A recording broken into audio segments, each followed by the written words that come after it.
আরেকটা আমল আমরা সুন্নি মুসলমানরা করে থাকি, নবীজির নাম যখন শুনি আজানে তখন নবীর নামটা শুনে চুমা খায় চোখে লাগাইনি। এই আমলটা আমরা কেন করি জানেননি? ফতোয়ায়ে শামীর মধ্যে উল্লেখ আছে, দ্বিতীয় খণ্ডের 68 নম্বর পৃষ্ঠায় ফতোয়ায়ে শামী কিতাবে লেখছে, নবীর নাম শুনে চুমা খাইয়া চোখে মাসেও করা মুস্তাহাব, জায়েজ, সওয়াবের কাজ।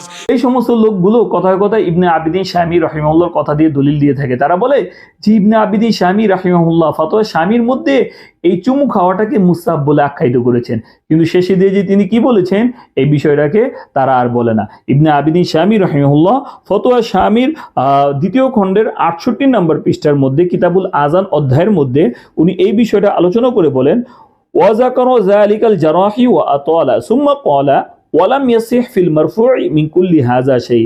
যে ইমাম জারাহি এই বিষয়ে বিস্তারিত আলোচনা করেছেন, এরপরে উনি শেষে হুকুম দিয়েছেন যে এই বিষয়ে কোনো মারফু সহিহ হাদিস বর্ণিত হয়নি।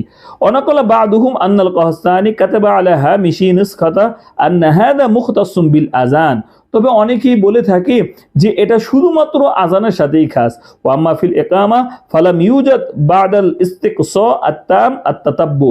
বিভিন্ন তথ্য তালাশ করে আমরা কোথাও পাইনি যে একামতের সময়ও যায় চুমু খেতে হবে, এটা আমরা কোথাও পাইনি। তাহলে আমরা সার কথা এটা বুঝতে পারলাম যে এই সম্পর্কে যতগুলো হাদিস আসছে এই সমগ্র হাদিসগুলো হচ্ছে লা ইয়াসিহু, সহিনা, মিথ্যা, বানোয়াট, মৌজু হাদিস।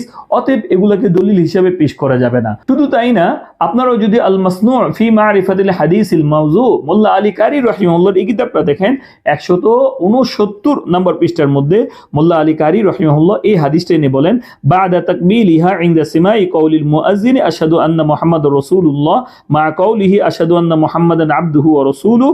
তো এই একেবারে শেষে উনি বলেন লা ইয়াসিহু রাফউহু আলা মা ক্বালা সাখাওয়ি।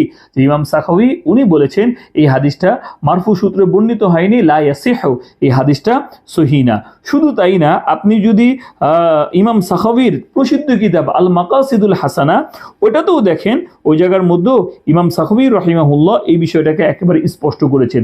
এই প্রসঙ্গে যতগুলো হাদিস আছে সব হাদিসগুলো উনি একত্রিত করেছেন, একত্রিত করে সবগুলা হাদিসের হুকুম কি দিয়েছেন আসুন আমরা একটু দেখে নিই। ওয়ালা ইয়াসিহু ফিল মারফু'i মিন কুল্লি হাযা শাই। যে এই ব্যাপারে যত হাদিস বর্ণিত হয়েছে এগুলা একটা হাদিসও সহিহ না এবং কোনোটাই মারফু সূত্রে বর্ণিত হয়নি। এমনকি হাশিয়ার মধ্যেও লিখে দেওয়া হয়েছে ওয়াহাকাল হিতা ফি শারহি মুখতাসারি খলিল হিকায়াতিন উখরা গায়রা মা হাযা ওয়াতাওয়াসসা ফি যালিকা ওয়ালা ইয়াসিহু শাইউন মিন হাযা মিনাল মারফু'i কামা ক্বালা আল মুআল্লিফ বাল কুল্লুহু মুখতালিকুন মাওযুউন। বরং এই সম্পর্কে যত হাদিস আছে এই সমগ্র হাদিস হচ্ছে বানোয়াট আর হচ্ছে মিথ্যা, মৌজু। অথচ আপনি যদি দুরূদ শরীফের হুকুম জানেন, উল্লেখ আছে যে নবীজি সাল্লাল্লাহু আলাইহি ওয়াসাল্লামের নাম একটা মজলিসে যতবার উচ্চারণ হবে একবার দুরূদ শরীফ পাঠ করা ওয়াজিব, এর পরবর্তীতে সবগুলা পাঠ করা হচ্ছে মুস্তাহাব। কিন্তু কোথাও কিন্তু বলা হয়নি যে চুমু খেতে হবে, এইভাবে তাজিম দিতে হবে। অতএব প্রিয় দর্শক, এই সমস্ত আলোচনা থেকে আমরা বুঝতে পারলাম যে এই ধরনের আমলগুলাকে আসলে ইসলাম সমর্থন করে না।